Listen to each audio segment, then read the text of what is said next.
اور خدا سے محبت کرو. لو دائی نیبر ایز دائی سیلف، اسی کا عکس ہے کہ اپنے پڑوسی سے بھی ایسے ہی محبت کرو جیسے اپنے آپ سے کرتے ہو. یہ ساری چیزیں جو ہیں در حقیقت واقعہ یہ کہ صحیح ہیں، اور اسلام میں بھی یہ چیزیں بتمام و کمال موجود. یہی وجہ ہے کہ اللہ تعالیٰ کا جو تعارف قرآن مجید کراتا ہے بالکل آغاز میں، الحمدللہ رب العالمین الرحمن الرحیم مالک یوم الدین.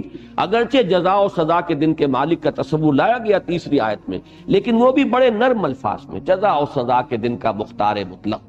باقی جو اس کی شان نمایاں کی گئی ہیں وہ تو وہ قابل تعریف ہستی ہے جس میں تمام محاسن اور کمالات موجود ہیں، اور وہ تمام جہانوں کی پروردگار ہے، پالنہار ہے، محافظ ہے، وہ رحمان ہے، رحیم ہے. اس کی رحمت ٹھاٹھے مارتے ہوئے سمندر کے مانند بھی ہے، اور ایک مستقل مزاجی کے ساتھ رواں دواں دریا کے مانند بھی ہے کہ جس میں تسلسل ہوتا ہے. اب یہ جو تعارف ہو رہا ہے اللہ تعالیٰ کا، ظاہر بات ہے کہ یہ کسی خوفناک اور ڈراؤنی ہستی کا تعارف نہیں ہے، بلکہ ایک ایسی ہستی کا تعارف ہے جو خود بھی محبت کرنے والی ہے، ودود ہے، شفیق ہے، رؤوف ہے، رحیم ہے. اور پھر یہ کہ وہ اس قابل ہے کہ اس سے محبت کی جائے، بلکہ سب سے زیادہ محبت اسی سے کی جائے. والذین آمنوا اشد حبا للہ. تو یہ جو ہے، اور محبت کو جس طریقے سے حضور نے پھر بیان کیا، لا یؤمن احدکم حتی یحب لاخیہ ما یحب لنفسہ. تم میں سے کوئی شخص مومن ہو ہی نہیں سکتا جب تک کہ وہ اپنے بھائی کے لیے بھی وہی شے پسند نہ کرے جو اپنے لیے پسند کرتا ہے. تو لو دائی نیبر ایز دائی سیلف. اب اس سے اور آگے کیا بات ہوگی؟ تو در حقیقت یہ اعتراض کرنے کا موقع ملا ہے ہمارے ان تراجم کی وجہ سے کہ ہم نے لفظ ڈر کو بہت نمایاں کیا ہے. انذار کا لفظ آتا ہے بہت کثرت سے، انذر. اب اس کا ترجمہ بھی اگر کر دیا جائے ڈراؤ، اب یہ بھی بڑا بھونڈا ترجمہ ہے. میں کم سے کم لفظ جو اس کے لیے استعمال کروں گا، غلط تو نہیں کہوں گا، اس لیے کہ نتائج کے اعتبار سے ڈانڈے مل جاتے ہیں دونوں مفاہیم کے، لیکن یہ کہ بھونڈا ترجمہ ضرور ہے. وہاں ہونا چاہیے خبردار کرو. انذار کا مفہوم ہے وارن کرنا. اب اگر کوئی شخص اندھا چلا جا رہا ہے، اسے نظر نہیں آ رہا، آگے سڑک کھدی ہوئی ہے، آپ پکار کر اسے خبردار کرتے دیکھنا، بھئی آگے سڑک کھدی ہوئی ہے. میں ڈرانا نہیں ہے در حقیقت. انذار جو ہے اس کے معنی خبردار کرنا، وارن کرنا. اسی طریقے پر تقوی کا مفہوم ہے بچنا. اتقوا اللہ، بچو اللہ کی ناراضگی سے، بچو اللہ کی معصیت سے. یہ تمام لفظ مفہوم کے اندر وہ چیز، جیسا کہ میں نے عرض کیا کہ ڈر محاسبہ اخروی کا جو خوف ہے وہ بھی مطلوب شے ہے، لیکن یہ کہ ان تمام چیزوں کو جب لفظ ڈر کے عنوان کے تحت ہم لے آئے تو یقیناً اس سے پھر اس کا جو ایک ریزلٹنٹ، جو ایک اثر مترتب ہوا ہے نتیجے کے طور پر، وہ یقیناً وہ ایسا ہے کہ جس پر پھر اعتراض کی گنجائش پیدا ہوتی. یا ایھا الذین آمنوا اتقوا اللہ ولتنظر نفس ما قدمت لغد. اب اس تقوی کے ساتھ، جیسا کہ آپ کو معلوم ہے، ایمانیات جو ہیں، ایمان باللہ، اس کا لازمی تقاضا کیا ہے؟ اللہ کا تقوی. اور ایمان بالآخرہ، اس کا لازمی تقاضا کیا ہے؟ انسان کی نگاہ آخرت پر جمی رہے کہ میری منزل وہ ہے، اصل ٹھکانہ وہ ہے، اصل گھر وہ ہے. وَإِنَّ دَارَ الْآخِرَةَ لَهِيَ الْحَيَوَانُ لَوْ كَانُوا يَعْلَمُونَ. ہر وقت دھن یہ انسان کے سر پر سوار رہے کہ کل کے لیے میں نے کیا فراہم کیا ہے. اب یہاں بڑے لطیف انداز میں آیا ہے، جیسا کہ میں نے ابتدا میں عرض کیا تھا کہ پوری اخروی زندگی کو ایک بہت بڑے کل سے تعبیر کیا گیا. گویا کہ ہماری یہ پوری دنیاوی زندگی، خواہ وہ 80 برس کی ہو، 100 برس کی ہو، یہ ایک آج کے مترادف ہے. اور یہی لطیف انداز میں مفہوم ہے اس دعائے معصورہ میں کہ جو حضور صلی اللہ علیہ وسلم صبح بیداری کے وقت آپ کا ذکر تھا یا آپ کی دعائے مسنونہ تھی، اس کے الفاظ یہی ہیں: الحمدللہ الذی احیانی بعد ما اماتنی والیہ النشور. کہ جیسے روزانہ ہم رات کو سوتے ہیں اور صبح کو اٹھتے ہیں، ایسے ہی ایک بڑی شام آئے گی، وہ شام زندگی ہوگی، اور پھر اس کے بعد ایک صبح آئے گی، اور وہ صبح ہوگی حشر کی، قیامت کی صبح، جس وقت کے ہم اٹھ کھڑے ہوں گے. یہ روزانہ کا ہمارا سونا اور جاگنا در حقیقت ریہرسل ہے اس موت اور بعث بعد الموت کا، کہ اس کے لیے ایک روز ہمارے سامنے نمونہ آ رہا ہے. تو جیسے آج میری زندگی کا ایک دن تھا، ایسے ہی میری کل زندگی ایک دن ہے. اور جیسے کل صبح طلوع ہونے والی ہے، ہر شخص کو معلوم ہے، اور ہر شخص کو یہ فکر دامنگیر رہتی ہے کہ کل کے لیے میرے پاس سامان ہے یا نہیں، کھانے پینے کا سامان. اس سے آگے یہ کہ کل سے آگے اگلا ہفتہ بھی ہے، اگلا مہینہ بھی ہے، اگلا سال بھی ہے. انسان جو ہے دور اندیش وہی کہلاتا ہے، اور اس کے برعکس ہم کہتے ہیں عاقبت نا اندیش انسان، کہ جو صرف آج کی فکر کر رہا ہے اور کل کی اسے کوئی فکر نہیں ہے۔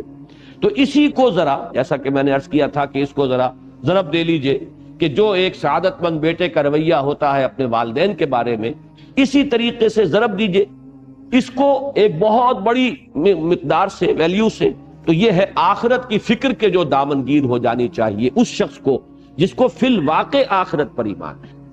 وَلْتَنْظُرْ، اب یہاں پہ لفظ نظر جو لایا گیا ہے، دیکھنے کے لیے نہیں، نگاہ رکھنا، ہر وقت نگاہ جمائے رکھے انسان، ہمیشہ یہ دیکھتا رہے، نگاہ اسی بات پر ٹکی رہے کہ میں کل کے لیے کیا بھیج رہا ہوں، وہ کل جو آخرت کی کل ہے، وہ بڑی کل جو ہماری زندگی میں آنے والی ہے۔ اسی طریقے سے آپ دیکھیں گے کہ قرآن مجید میں دنیا کے ساتھ لفظ عاجلہ لایا جاتا ہے، عاجلہ جلدی والی۔ عجلت پسند انسان جو ہے وہ عام محاورے میں بھی کوئی اچھا یعنی آدمی بردبار انسان نہیں سمجھا جاتا، ہر وقت جلدی سوار رہتی ہے۔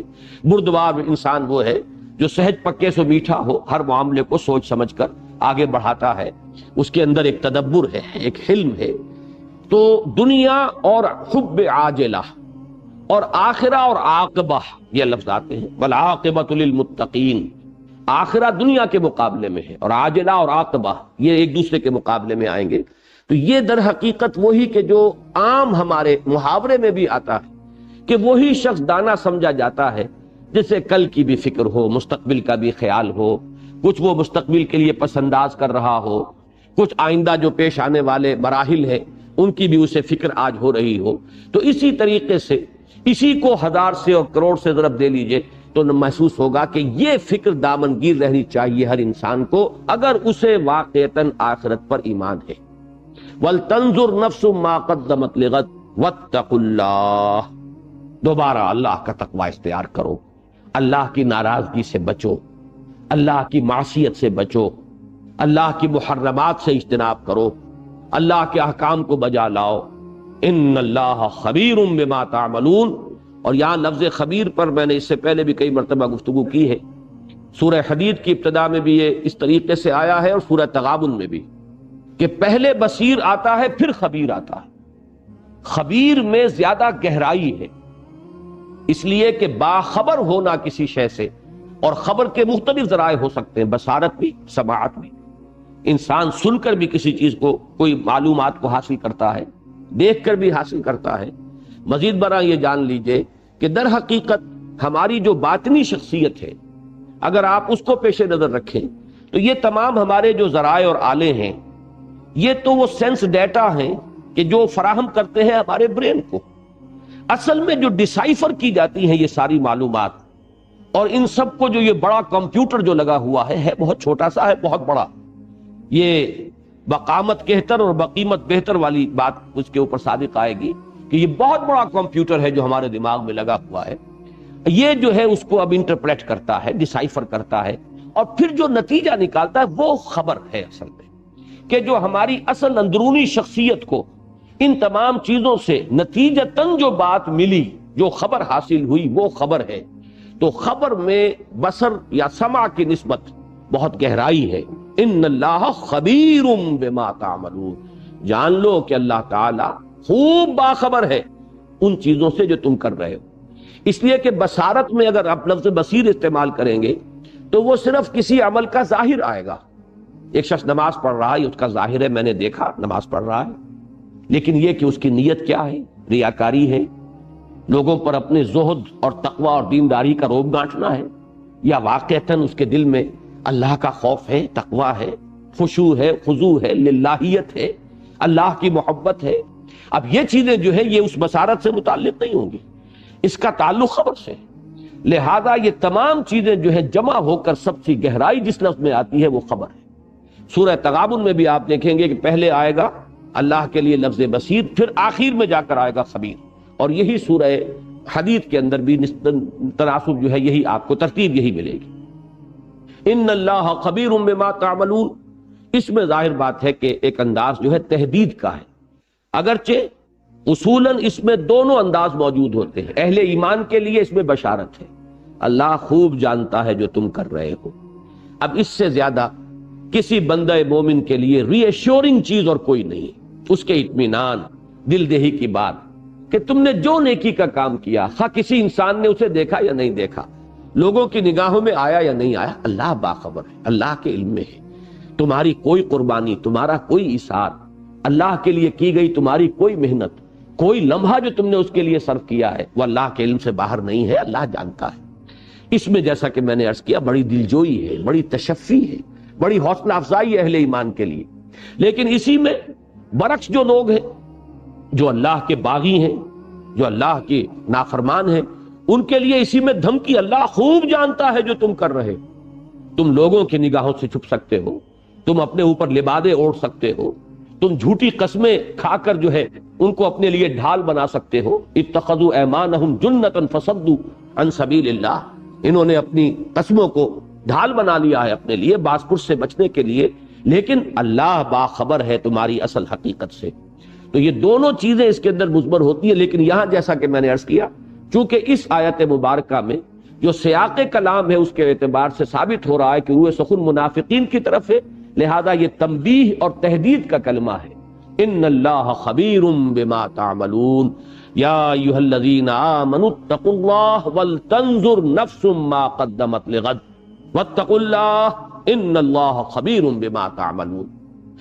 جیسا کہ میں نے عرض کیا تھا کہ تیسری آیت جو ہے وہ بھی اپنے مفہوم کے اعتبار سے بھی بالکل واضح ہے۔ قرآن مجید کا یہ مضمون تو وہ ہے کہ اگرچہ میں اس کو دعوے کے ساتھ تو نہیں کہہ سکتا، لیکن گمان غالب میرا یہ ہے کہ کوئی صفحہ مصحف کا ایسا نہیں ہو سکتا جس میں یہ مضمون نہ آیا۔ آخرت کی کامیابی، جنت والوں کی کامیابی، دوزخ والے جو ہے ان کی ناکامی، ان کا خسران، ان کی تباہی اور بربادی۔ تو یہ تو قرآن مجید کا جو اہم ترین مضامین ہے، توحید اور معاد سب سے اہم مضامین، اور تیسرا اس میں ایڈ کیجئے رسالت اور نبوت، یہی اساسات ہیں اس دین کی۔ لہذا یہ کہ لا یستوی اصحاب النار واصحاب الجنہ اصحاب الجنت هم الفائزون، میں نے یہ چاہا کہ پہلے اس آیت کو، چونکہ اس کا ایک بڑا بالکل واضح اور براہ راست ایک ربط بنتا ہے پہلی آیت سے۔ ان سے کہا گیا یا ایھا الذین آمنوا اتقوا اللہ ولتنظر نفس ما قدمت لغد، یہ اس غد کی شرح ہے جو کی جا رہی ہے، وہ جو کل آنے والی ہے، جس کو سورہ تغابن میں کہا گیا ذالک یوم التغابن، اور پھر اس کی شرح کی گئی ومن یؤمن باللہ ویعمل صالحا یکفر عنہ سیئاتہ ویدخلہ جنات تجری من تحتہا الانہار خالدین فیہا ابدا ذالک الفوز العظیم والذین کفروا وکذبوا بآیاتنا اولئک اصحاب النار خالدین فیہا وبئس المصیر۔ اسی طریقے سے اس کی شرح یہاں ہو رہی ہے تیسری آیت میں، لا یستوی اصحاب النار واصحاب الجنہ اصحاب الجنت هم الفائزون، وہ جو کل آنے والی ہے، اس کل کے بارے میں جان لو کہ یہ دو حصوں میں نوع انسانی کو تقسیم ہو جانا ہے، اور وہ برابر نہیں ہوں گے، وہ بہت ہی فرق و تفاوت ہوگا ان کے مابین، جو ان کا انجام جس سے کہ انہیں دوچار ہونا ہے، اس کے فرق و تفاوت کا تم اندازہ نہیں کر سکتے، ہرگز برابر نہیں ہوں گے۔ جنت والے لا یستوی اصحاب النار واصحاب الجنہ، آگ والے اور جنت والے، جان لو قطعی طور پر، یقینی طور پر، حتمی طور پر کہ اصحاب الجنت هم الفائزون، فوز و فلاح اور کامیابی اور کامرانی وہ اصحاب الجنہ کا نصیب بننے والی ہے، وہی ہوں گے کامیاب۔ میں نے اصل میں ان دونوں آیتوں کو پہلے اس لیے ان کا ترجمہ کر دیا کہ اب جو درمیانی آیت ہے اس کے چونکہ دو مفہوم ہیں، ایک اس کا سرسری مفہوم ہے کہ جو ان دونوں آیتوں کو اگر سامنے رکھیں تو وہ بالکل سیاق و سباق کے اعتبار سے جیسے کہ نگینہ کہیں جڑا ہوا ہو کسی انگوٹھی کے درمیان میں، ایسے ہی ان دو آیتوں کے درمیان یہ نگینہ جڑا ہوا نظر آئے گا، اگرچہ اس کا جو وہ گہرا مفہوم ہے اس کے اعتبار سے بحث ہمیں تفصیلاً بعد میں کرنی ہے، لیکن یہاں اس نگینے کے اعتبار سے اسے پہچان لیجئے کہ اس آیت کا اکثر مفسرین نے جو مفہوم لیا ہے وہ یہی ہے جو اب میں بیان کر رہا ہوں، اور وہ کیا ہے؟ وَلَا تَكُونُوا كَالَّذِينَ نَسُوا اللَّهَ فَأَنسَاهُمْ أَنفُسَهُمْ، اور مت ہو جانا ان لوگوں کے مانند جنہوں نے اللہ کو بھلا دیا تو اللہ نے انہیں غافل کر دیا اپنے آپ سے۔ اب یہاں پر اپنے آپ سے غافل کر دینے کا مطلب اکثر و بیشتر مفسرین نے یہ لیا ہے کہ انہیں اپنے حقیقی نفع و نقصان سے بے خبر کر دیا. انہیں یہ احساس نہ رہا کہ اصل کامیابی کون سی ہے اور اصل ناکامی کون سی ہے. اپنے اصل نفع و نقصان کو پہچانتے تو تقویٰ کی روش اختیار کرتے. اللہ تعالیٰ نے چونکہ انہوں نے اللہ کو نظر انداز کر دیا، اللہ کو بھلا دیا، اللہ سے منہ موڑ لیا، اللہ سے پیٹھ موڑ لی، لہذا اللہ نے انہیں اپنے اصل نفع نقصان سے، اپنے اصل خیر و شر سے، اپنے اصل فائدے اور نقصان سے انہیں بے خبر کر دیا. ان کی نگاہ وہاں سے ہٹ گئی، اس لیے کہ اصل نفع تو اس میں تھا اللہ کے احکام پر عمل کرتے اور جنت والوں میں سے بنتے، اور اصل نقصان یہ ہے کہ اللہ کی نافرمانی کی ہے، معصیت کی زندگی بسر کی ہے، اور انہوں نے اپنے آپ کو اصحاب الجحیم میں سے بنا لیا ہے. لہذا اس اصل اپنے نفع و نقصان سے بے خبر ہو جانا گویا کہ وہ مراد ہے. فَأَنْسَاهُمْ أَنفُسَهُمْ، اللہ نے انہیں اپنے آپ سے غافل کر دیا، یعنی اپنے بھلے برے کی جو پہچان تھی، حقیقی بھلے اور برے کی پہچان، وہ ان سے سلب کر لی. اور اس میں امام راضی نے ایک مفہوم اور بھی لیا ہے کہ اس سے مراد ہے میدان حشر میں جو بڑے شدائد ہوں گے اور مصائب ہوں گے. وہ دن ایسا ہے جس کے بارے میں کہا گیا سورہ مزمل میں، یوم یجعل الولدان شیبا، وہ دن کے جو بچوں کو بوڑھا کر دے گا. اس کا جو ہولناک انداز ہے، اس کے جو شدائد ہوں گے اس کے اعتبار سے، جیسے کہ سورہ حج کی پہلی آیت میں فرمایا، یا ایھا الناس اتقوا ربکم ان زلزلۃ الساعۃ شیء عظیم یوم ترونها تذہل کل مرضعۃ عما ارضعت وتضع كل ذات حمل حملها وترى الناس سکارى وما هم بسکارى ولكن عذاب اللہ شدید. اے لوگو، اے انسانوں، اللہ کا تقوی اختیار کرو. وہ جو قیامت کی گھڑی آنے والی ہے، ساعہ، جبکہ زلزلہ آئے گا، وہ زلزلہ جو قیامت کا ہے وہ بہت شدید ہے، شیء عظیم. جس دن تم اسے دیکھو گے تو تمہیں اپنی ہوش نہ رہے گی. تذہل کل مرضعۃ عما ارضعت، ہر دودھ پلانے والی اپنے بچے کو بھول جائے گی، اور لوگوں حمل والیوں کے حمل گر جائیں گے. اس کی دہشت ناکی کا یہ عالم ہوگا. تو بعض حضرات نے اس مفہوم کو بھی اسی معنی میں لیا ہے کہ وہ میدان حشر ایسا ہوگا جسے ہم محاورے میں کہتے ہیں کہ لوگوں کو اپنے تن کا ہوش نہ رہے گا. یہ جو فَأَنْسَاهُمْ أَنفُسَهُمْ، لوگ اپنے تن سے غافل ہو جائیں گے، انہیں اپنے تن کا ہوش نہ رہے گا. یہ مراد ہے وَلَا تَكُونُوا كَالَّذِينَ نَسُوا اللَّهَ فَأَنْسَاهُمْ أَنفُسَهُمْ سے. اب ظاہر بات ہے کہ اولئک هم الفاسقون، اس آخری ٹکڑے کا ربط اس کے ساتھ جڑ جاتا ہے کہ جن لوگوں کو اپنے حقیقی نفع و نقصان کا اور اپنے اصل فائدے اور نقصان کا احساس نہ رہے، ظاہر بات ہے کہ کھل کھیلیں گے، پھر یہاں پر رنگ رلیاں کریں گے، عیاشیاں کریں گے.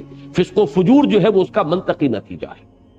یہ مفہوم تو میں نے عرض کر دیا، یہ وہ مفہوم ہے کہ جو اکثر مفسرین نے لیا ہے. لیکن جیسا کہ میں نے عرض کیا، اس آیہ مبارکہ کا ایک اور مفہوم ہے جو گہرائی میں ذرا اتر کر سامنے آتا ہے. اور اس دور میں جس حکمت دین کی ضرورت ہے، جس کو علامہ اقبال نے reconstruction of religious thought in Islam, اسلام میں فکر الہیات کی اور اسلامی فکر کی ایک تشکیل جدید جو اس دور میں انسان کی ضرورت ہے، اس کے اعتبار سے اس آیہ مبارکہ کا بڑا اہم مقام ہے. اور اس کے لیے ذرا ہمیں اس پر گہرائی میں اتر کر غور کرنا، اس لیے کہ یہاں اب الفاظ پر اس سیاق و سباق سے بھی ذرا نگاہ ہٹا لیجئے، اور جو مفہوم میں نے بیان کیا ہے ذرا اس کو بھی تھوڑی دیر کے لیے ذہن سے نکال دیجئے. وَلَا تَكُونُوا كَالَّذِينَ، اب الفاظ پر توجہ کیجئے، پوری اسی آیہ مبارکہ کے الفاظ پر.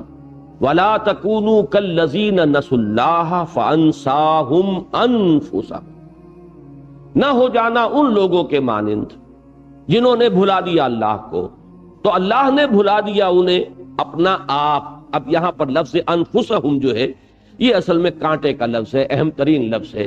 یہ بنیادی لفظ ہے کہ اس پر توجہ کریں گے تو پھر اس کی گہرائیوں میں انسان جو ہے وہ جھانک سکے گا. نفس کسے کہتے ہیں؟ میں آج جائزہ لے رہا تھا، 301 مرتبہ یہ لفظ قرآن مجید میں آیا ہے، اور اتنے مختلف اس کے مفاہیم ہیں، اتنے مختلف معنی میں استعمال ہوا ہے، جن میں سے 4 تو میں یہیں آپ کو اس وقت گنواؤں گا. اور سب سے اہم جو اس کا استعمال ہوا ہے، جس کے لیے کہ بڑی تعویل کی ضرورت ہے، وہ خود اللہ کے لیے اس لفظ کا اطلاق ہوا ہے. چنانچہ 2 جگہ فرمایا گیا ہے سورہ آل عمران میں، وَيُحَذِّرُكُمُ اللَّهُ نَفْسَهُ، ایک جگہ وَإِلَيْهِ الْمَصِيرُ، یہ آیت نمبر 28 ہے، وَيُحَذِّرُكُمُ اللَّهُ نَفْسَهُ وَإِلَيْهِ الْمَصِيرُ، اللہ تعالیٰ تمہیں ڈراتا ہے، خبردار کرتا ہے اپنے آپ سے۔ اللہ کا کے لیے لفظ نفس آ رہا ہے، اللہ اپنے سے ڈرا رہا ہے، اپنی پکڑ سے، اپنی سزا سے، اپنی عقوبت سے، اور اسی کی طرف لوٹنا ہے۔ آیت نمبر 28 سورہ آل عمران۔ اسی سورہ مبارکہ کی ایک ہی آیت کے بعد آیت نمبر 30 ہے، وَيُحَذِّرُكُمُ اللَّهُ نَفْسَهُ وَاللَّهُ رَءُوفٌ بِالْعِبَادِ، اللہ تعالیٰ تمہیں ڈرا رہا ہے اپنے سے۔ یہاں نفسہو کا لفظ جو آ رہا ہے اللہ کی ذات کے لیے آ رہا ہے۔ اسی طریقے سے 2 مرتبہ یہ لفظ آیا ہے ذات باری تعالیٰ پر اطلاق کے ساتھ سورہ انعام میں۔ آیت نمبر 12 میں فرمایا کتب علی نفسہ الرحمہ، اللہ نے اپنے اوپر رحمت کو لازم کر لیا۔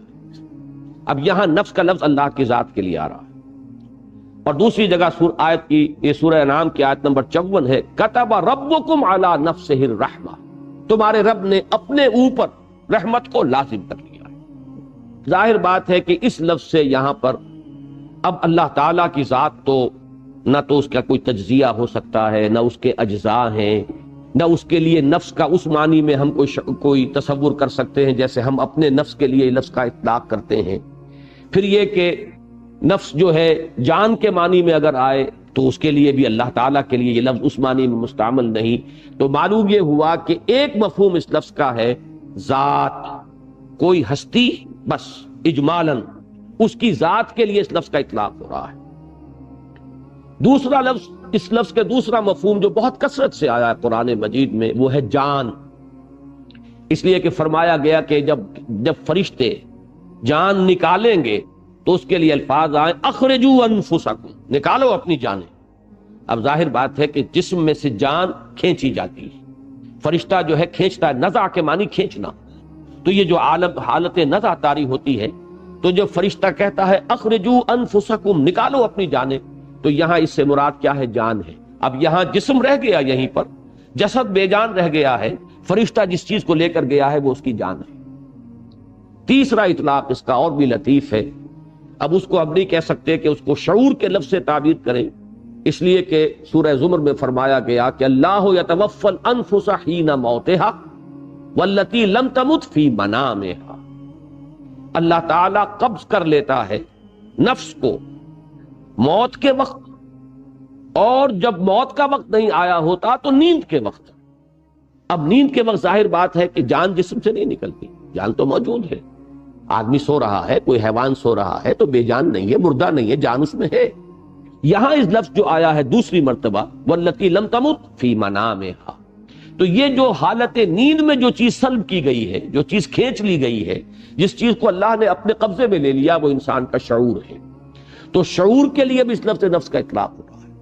اور چوتھا اس کا جو سب سے زیادہ کثیر الاستعمال لفظ ہے وہ انسان کا وجود کلی، اس میں اس کی روح بھی آ گئی، اس کی جان بھی آ گئی، اس کا وجود بھی آ گیا، اس کا نفس امارہ بھی آ گیا، اس کے اندر اس کا ضمیر بھی آ گیا، اس کے قلب میں جو کچھ ودیعت شدہ فیکلٹیز ہیں، لطائف ہیں، وہ بھی آ گئے۔ تو بحیثیت مجموعی پورے انسان پر، اس کی حقیقت پر اس لفظ کا اطلاق ہو رہا ہے۔ تو یہ میں نے 4 استعمالات آپ کے سامنے رکھے، جن میں اہم ترین ہے خود اللہ کی ذات پر اس لفظ کا استعمال۔ ان چاروں کو ذہن میں جب رکھیے گا تو نفس کا مفہوم آئے گا۔ ایک اور لفظ بھی اس کے بارے میں نوٹ کر لیں کہ نفس کے ساتھ ہی ایک لفظ نفس آتا ہے، فے کے زبر کے ساتھ، اور یہ عجیب بات ہے، جیسے روح اور ریح حروف اصلی ایک ہی ہے، ریح ہوا اور روح، اس روح کے بارے میں تو بڑی طویل بحثیں جو ہے ہم مختلف اوقات میں کرتے رہے ہیں، اور مسجد میں جمعے کے خطابات میں ان دنوں یہی مضمون جو ہے 3-4 جمعوں سے زیر بحث چلا آ رہا ہے۔ روح اور ریح میں جو تعلق ہے وہی نفس اور نفس میں ہے۔ نفس اس سانس کو کہتے ہیں جو آتا ہے اور جاتا ہے، ہوا اندر داخل ہوتی ہے پھیپڑوں میں اور پھر باہر نکلتی، یہ نفس ہے۔ نفس کی جمع انفاس آتا ہے، جو صوفیہ کے ہاں پاس انفاس کا لفظ استعمال ہوتا ہے کہ ہر سانس کے ساتھ اللہ کا ذکر جو ہے انسان اس کی عادت ڈالے کہ کوئی سانس بھی غفلت میں نہ نکلے۔ جیسے کہ وہ شیخ سعدی نے بڑا خوبصورت انداز اختیار کیا ہے کہ ہر سانس جب انسان کے اندر جاتا ہے موجب تقویت ہوتا ہے، جب باہر نکلتا ہے تو صفائی کا ذریعہ بنتا ہے، پس بر ہر نفس 2 شکر واجب است. پس ثابت ہوا کہ ہر سانس پر 2 مرتبہ شکر کرنا واجب ہے کہ ایک مرتبہ سانس اندر گیا، آکسیجن اندر گئی اور وہ آپ کے لیے انرجی کا ذریعہ بنی، آپ کی قوت کا ذریعہ بنی، اور دوسری مرتبہ وہ کاربن ڈائی آکسائڈ اور کچھ چیزیں لے کر باہر آ گئی تو وہ تنقیہ اور جسم کی صفائی کا ذریعہ بنی. پس بر ہر نفس 2 شکر واجب است. تو نفس اور نفس اور روح اور ریح حروف اصلی ایک ہی ہیں، جو تعلق ان میں ہے وہی ان کے مابین بھی موجود ہے. اب یہ نفس جو ہے اس تمام استعمالات کو سامنے رکھیے تو اس سے مراد جو نکلے گی وہ یہ ہے انسان کی اصل حقیقت. اللہ تعالیٰ اسے اپنی اصل حقیقت سے، اپنی اصل ذات سے غافل کر دیتا ہے. اس کے سامنے اپنا جسم تو ہے، اس کے تقاضے تو ہیں، اسے احساس ہے کہ پیٹ کھانے کو مانگ رہا ہے، بھوک لگی ہوئی ہے، ہنگر پینز ہو رہے ہیں، اسے احساس ہے کہ سردی ہے، مجھے کوئی گرم کپڑا جو ہے استعمال کرنا چاہیے، اوڑھ لینا چاہیے، اسے اپنے جسم کے تقاضوں کا پورا پورا احساس ہے. لیکن جو اس کی اصل حقیقت ہے، جو اصل انسان اس میں مضمر ہے، جو اس کا حقیقی وجود ہے، جس کی بنا پر وہ اشرف المخلوقات ہے، جس کی بنا پر اس کا یہ مقام ہے جملہ مخلوقات کے اندر جو اللہ نے اسے عطا فرمایا، وَلَقَدْ كَرَّمْنَا بَنِي آدَمَ وَحَمَلْنَاهُمْ فِي الْبَرِّ وَالْبَحْرِ وَرَزَقْنَاهُمْ مِنَ الطَّيِّبَاتِ وَفَضَّلْنَاهُمْ عَلَى كَثِيرٍ مِّمَّنْ خَلَقْنَا تَفْضِيلًا. اس سے وہ غافل ہو جاتا ہے. یہ ہے در حقیقت وہ شے کہ اس آیت کو اب رکھیے ایک مقولہ، یا بعض ہمارے ہاں صوفیہ تو اس کو حدیث کی حیثیت سے پیش کرتے ہیں، محدثین اسے حدیث تو کی حیثیت سے تو قبول نہیں کرتے، لیکن ہمارے ہاں بہت سے حضرات جو ہے اسے ایک حکیمانہ قول، کسی کے حکیمانہ مقولے کی حیثیت سے تسلیم کرتے ہیں. اور وہ در حقیقت اس آیہ مبارکہ کا کانورس، من عرف نفسہ فقد عرف ربہ. بالکل یہ کہ جس نے اللہ کو بلایا وہ اپنے آپ سے غافل ہو گیا، اپنی حقیقت سے بے خبر ہو گیا. جس نے اپنی حقیقت کو پہچان لیا اس نے اللہ کو پہچان لیا. مجھے 2 اشعار یاد آ رہے ہیں، پتہ نہیں پورے ذہن میں ہوں گے یا نہیں، مفہوم ہے ذہن میں. کراجوئی چرا در پیچ و تابی کہ او پیداست تو زیر نقابی، تلاش او کنی جز خود نہ بینی، تلاش خود کنی جز او نہ یابی. کس کو تلاش کر رہے ہو؟ یہ جو انسان کے اندر ایک فطری جذبہ ہے. میں نے کئی دفعہ عرض کیا ہے اپنی گفتگوؤں میں کہ ہائی اسکول میں تقریباً 5 سال تک متواتر ایک دعا ہم صبح پڑھتے رہے، مجھ کو ہے تیری جستجو، مجھ کو تیری تلاش ہے، خالق میرے کہاں ہے تو، مجھ کو تیری تلاش ہے.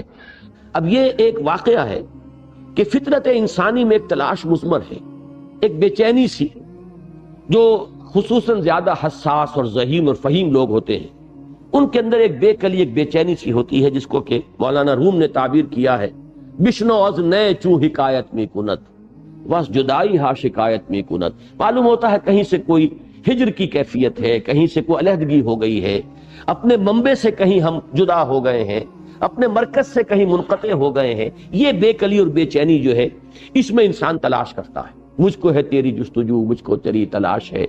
اب کس کا ہے یہ؟ علامہ اقبال کے اشعار ہے. کراجوئی، کس کو تلاش کر رہے ہو بھائی؟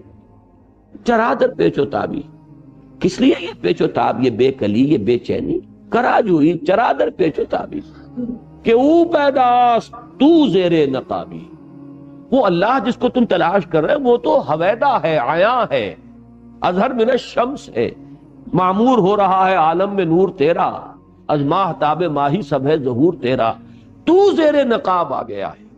اب یہ جمعے کی تقاریر میں یہ بیان کر چکا ہوں ان دنوں میں، کشف المحجوب، محجوب تو ہم ہیں، غلاف تو ہمارے دلوں پر چڑھ گئے ہیں، زنگ تو ہمارے آئینہ قلب پر آ جاتا ہے، رخ تو ہم نے موڑا ہوا ہے اللہ کی طرف سے، ہم اس کی طرف روح نہیں کر رہے، اپنا رخ نہیں کر رہے. ہم تو مائل بکرم ہے، کوئی سائل ہی نہیں، راہ دکھلائیں کسے رہنم منزل ہی نہیں. تو یہ جو ہے ہم ہیں اصل میں جو محجوب ہیں. اسی محجوب کے لفظ کو علامہ یہاں لائے ہیں زیر نقاب. زیر نقاب تم ہو کہ وہ پیداست، وہ تو ذرے ذرے سے حویدہ ہے، ان فی خلق السماوات والارض واختلاف اللیل والنہار والفلک التی تجری فی البحر بما ينفع الناس وما انزل اللہ من السماء من ماء فاحیا به الارض بعد موتها وبث فيها من كل دابة وتصريف الرياح والسحاب المسخر بين السماء والارض لآیات لقوم یعقلون. ایک ایک ذرے میں اس کی نشانی موجود ہے. کرا جوئی چرا در پیچ و تابی کہ او پیداست تو زیر نقابی تلاش او کنی خود جز خود نبینی. جب تم اسے تلاش کرو گے تو اپنا آپ اپنے اندر کی جو حقیقت ہے وہ تم پر آشکار ہو جائے. تلاش خود کنی جز او نہ یابی، اپنی حقیقت کو تلاش کرو گے تو اللہ کو پالو. اب یہ بالکل وہی مفہوم ہے کہ من عرف نفسہ فقد عرف ربہ، اور یہ آیہ مبارکہ وَلَا تَكُونُوا كَالَّذِينَ نَسُوا اللَّهَ فَأَنسَاهُمْ أَنفُسَهُمْ أُولَٰئِكَ هُمُ الْفَاسِقُونَ. میں نے پہلے بھی عرض کیا ہے اور اس وقت پھر نوٹ کر لیجئے توجہ کے ساتھ، علامہ اقبال جنہیں میں اس دور میں فکر اسلامی کے اعتبار سے مجدد سمجھتا ہوں. اب اس لفظ کو میرے غور سے سنیے گا. ایک ہے جامع شخصیت جس میں علم بھی ہو، عمل بھی ہو، پھر علم کے ساتھ فہم بھی ہو، تقوی بھی ہو، تدین بھی ہو، مجاہدانہ کردار بھی ہو. ہمارے پہلے مجددین اس شان کے ہوتے تھے کہ ان میں یہ تمام چیزیں بیک وقت نظر آتی تھی. ابن تیمیہ ہیں، علم کے آسمان پر ہیں، تقوی اور تدین کی معراج پر ہیں، مجاہدہ بھی ہے، شمشیر بکف بھی ہیں، شاہ سید احمد بریلوی اور شاہ اسماعیل شہید ہیں. یہ مجددین کی شان ہے. لیکن یہ کہ بہرحال ہر دور میں وہ جزوی قسم کی شخصیتیں بھی پیدا ہوئی. تو میں آج کے دور میں اس کو اچھی طرح آپ کو بتا دینا چاہتا ہوں. یہ دور جو قحط الرجال کا دور ہے، ہمیں اس میں اپنے نقطۂ نظر کو بہت ہی پریگمیٹک اور پریکٹیکل بنا لینا چاہیے. آج کے دور میں کسی ایک پہلو سے بھی کسی کی کنٹریبیوشن نظر آ رہی ہو تو اس کا پورا اعتراف ہونا چاہیے. اس کے دوسری پہلوؤں کی جو کمیاں ہیں ان سے نگاہوں کو بند کیجئے، غض بصر کیجئے، اور اس کی جو عظمت کسی خاص پہلو سے نظر آ رہی ہے اس کا اعتراف کیجئے. میں اللہ کا شکر ادا کرتا ہوں کہ میرا مزاج اس نے خود اسی رنگ کا بنایا ہے. یہی وجہ ہے کہ مولانا مدنی رحمت اللہ علیہ کی جو بھی سیاسی پالیسی تھی اس سے مجھے شدید اختلاف. اس کے باوجود ان کی عظمت، ان کی محبت، ان کی عقیدت، ان کے مجاہدانہ کردار کا بڑا گہرا نقش میرے قلب پر. مقابلتاً علامہ اقبال کو میں کوئی ولی نہیں سمجھتا. وہ متقی اور متدین آدمی نہیں تھے. علم دین میں بھی ان کا وہ مقام نہیں تھا. فکر دین میں، علم اور فکر کے درمیان فرق ہے. اس دور کا جو فکر ہے، جو اس دور میں ضروری ہے، وہ در حقیقت اس کے اعتبار سے میں انہیں مجدد کا مقام جو ہے وہ میں سمجھتا ہوں. اور واقعہ یہ ہے کہ یہ میں اپنے پورے گہرے شعور کے ساتھ کہہ رہا ہوں، اس میں کسی مبالغے کا دخل نہیں. ان کا جو فکر ہے آپ کو معلوم ہے فکر کس اعتبار سے. ویسے ان کی ایک سیاسی پالیسی بھی تھی، ان کا ایک ملی نقطہ نظر بھی تھا، ان کے اور مختلف پہلو ہیں. لیکن اصل میں فکر اسلامی میں ان کا جو مقام ہے، ایک تجدیدی جو ان کا درجہ اور مقام حاصل ہے، اس کا عنوان ہے ان کا فلسفہ خودی. یہ ہے گویا کہ لب لباب اور حاصل کلام. ان کو اگر فکر میں کوئی مقام حاصل ہے تو اس فلسفے کے حوالے سے حاصل. اس اعتبار سے جان لیجئے یہ واقعہ اللہ کا شکر ہے کہ سید نذیر نیازی مرحوم نے اس کو لکھ دیا اور یہ واقعہ لوگوں کے علم میں آ گیا. اکثر و بیشتر اقبالی حضرات بھی اس سے ناواقف ہیں، اس لیے کہ غالباً میرا اس وقت پورا حافظے پر میں اعتماد نہیں کر رہا. یہ واقعہ بیان کیا تھا سید نذیر نیازی صاحب نے ہمارے ہی قرآن کانفرنس میں، جو انہوں نے قرآن مجید کے حقوق پر ایک تقریر کی تھی علامہ اقبال کے نقطہ نگاہ سے، کہ جو میرا کتاب چاہے مسلمانوں پر قرآن مجید کے حقوق. تو انہوں نے بات ہی یہاں سے شروع کی تھی کہ یہی 5 باتیں ہیں جن پر علامہ اقبال نے زور دیا، اور پھر ان 5 حقوق کے لیے علامہ کی کچھ باتیں جو ہیں انہوں نے سلسلے وار بیان کی. وہیں یہ واقعہ انہوں نے لکھا ہے کہ میں نے ایک مرتبہ ان سے سوال کیا کہ بڑی چہمے گوئی ہو رہی ہے کہ آپ کا یہ فلسفہ خودی جو ہے اس کی اساس کیا ہے، بنیاد کیا ہے، منبع کیا ہے، سرچشمہ کیا ہے، ماخذ کیا ہے اس کا، کہاں سے آپ نے اس کے لیے اصول اور مبادی اخذ کیے ہیں، تو اب آپ خود ہی کیوں نہیں بتا دیتے؟ تو علامہ نے فرمایا کہ اچھا کل فلاں وقت تم آ جانا تو میں تمہیں ڈکٹیٹ کرا دوں. اب سید نذیر نیازی کہتے ہیں کہ میں بہت خوش ہوا، اترا رہا تھا میں اپنے آپ میں کہ یہ شرف مجھے حاصل ہو رہا ہے کہ شاعر مشرق حکیم الامت کا جو فلسفہ ہے اس کے ماخذ جو ہیں وہ سب سے پہلے میرے علم میں آئیں گے. تو میں بڑے اس کیفیت کے ساتھ حاضر ہوا. تو میں جب بیٹھا پینسل اور کاغذ لے کر کاپی لے کر, تو علامہ نے فرمایا کہ ذرا وہ قرآن مجید نکال لا. تو ایک تو کہتے ہیں کہ وہ اوس پڑ گئی مجھ پر وہیں کہ میں تو کسی بڑے بڑے فلسفیوں کے نام سننے آیا تھا, ان کی کتابوں کے حوالے میں وہ نوٹ کرنے کے لیے بیٹھا ہوں, یہ قرآن مجید. اور کہا سورہ حشر نکالو اور یہ آیت وَلَا تَكُونُوا كَالَّذِينَ نَسُوا اللَّهَ فَأَنسَاهُمْ أَنفُسَهُمْ أُولَئِكَ هُمُ الْفَاسِقُونَ. علامہ نے فرمایا یہ ہے میرے فلسفہ خودی کا اصل مبدا, اس کا منبع, سرچشمہ, اس کا ماخذ یہ آیہ قرآن. اب اس کی جو اہمیت ہے اور اس آیہ مبارکہ کے حوالے سے جو مجھے باتیں عرض کرنی ہے, اور مجھے یہ کافی گمان ہے کہ یہ ایک تقریر میں آج یہ بات پوری نہیں ہو سکے گی, اور میں اس موقع پر چاہتا ہوں کہ اس موضوع پر جو کچھ میرے ذہن میں ہے میں آپ حضرات کے سامنے رکھ دوں, چاہے اس میں ایک سے زائد نشستیں جو ہیں وہ صرف ہو جائیں. میں آج سب سے پہلے فکر کی تجدید کے 3 ادوار کا ذکر کرنا چاہتا ہوں. تو عنوان میرا ہے, اسے پہلے اچھی طرح سمجھ لیجیے, فکر کی تجدید. تجدید کے جیسا کہ میں عرض کر چکا ہوں مختلف گوشے ہیں. مثلا سب سے پہلے مجدد امت جو ہیں وہ عمر بن عبدالعزیز رحمہ اللہ, جن کو کہ خلیفہ راشد شمار کیا گیا ہے کہ 5ویں خلیفہ راشد عمر بن عبدالعزیز رحمہ اللہ. لیکن ظاہر بات ہے کہ ان کی تجدید کس نوعیت کی تھی؟ اس وقت تک مسلمانوں کے ہاں نہ کوئی فکری گمراہی آئی تھی, نہ کوئی عقیدے کا اختلال پیدا ہوا تھا, نہ کوئی باہر کا فلسفہ حملہ آور ہوا تھا, نہ کوئی بیرونی منطق آئی تھی, نہ کوئی نیا سائنس کا علم جو ہے اس نے آ کر مسلمانوں کے عقیدوں کو جھنجھوڑا تھا. ایسی کوئی شے نہیں تھی. بالعموم کوئی فسق و فجور بھی نہیں تھا. وہ دور تو یوں سمجھیے